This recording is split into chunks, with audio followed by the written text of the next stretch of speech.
How's it going, everybody? Um, you know, this sign behind me, it's a picture actually from when I was a kid. My father had this hanging on our wall.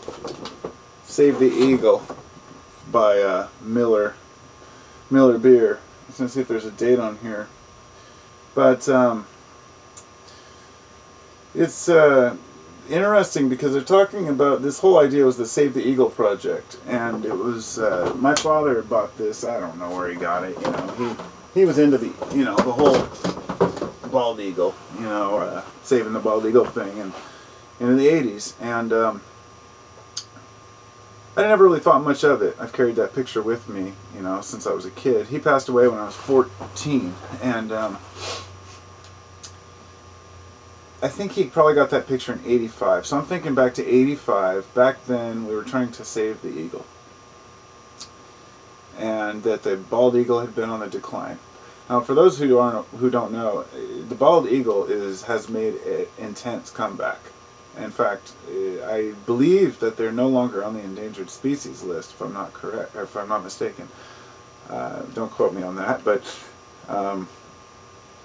the same thing happened with wolves.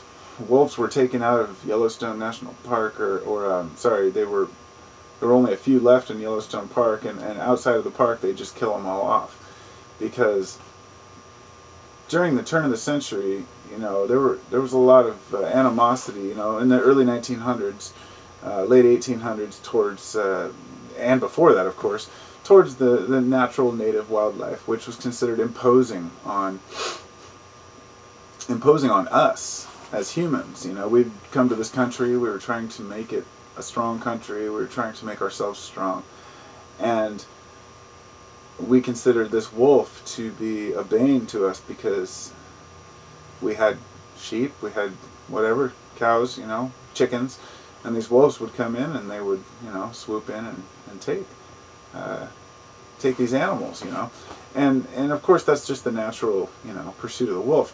But as soon as you remove the wolf, deer populations just went crazy, and so they reintroduced the wolf. Now on the Oregon and Idaho border, they had reintroduced the wolf, and I guess there've been a lot of conflict over there with ranchers have been still shooting them.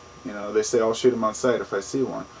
So even in today's world, we still haven't built that connection quite with nature to understand how important it is to allow nature to take its course. And I have often asked myself, like, to what degree should we interfere? Because some people would say, don't ever interfere with nature. Let it do its own thing and take its own course. I've heard people say that, endangered species are going to die off, and that's just the way it is.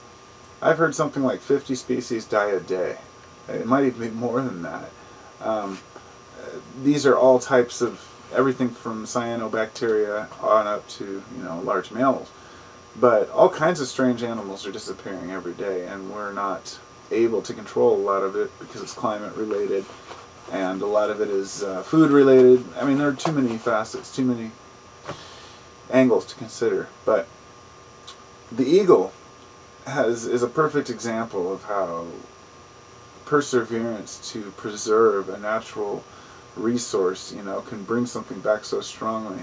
In fact, it's funny because it was almost a shame to our country that the bald eagle was endangered because of us, basically, and it was our national symbol, the predator, the raptor, and I guess that's just,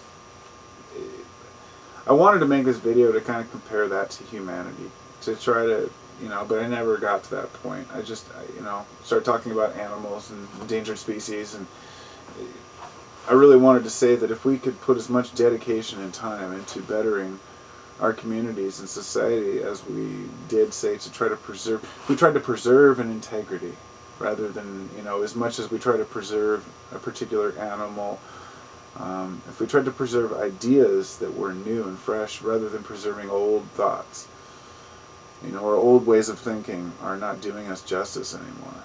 I mean, we're all in this together, so I'll end my video there because I know they get pretty long. Hope everybody's doing well.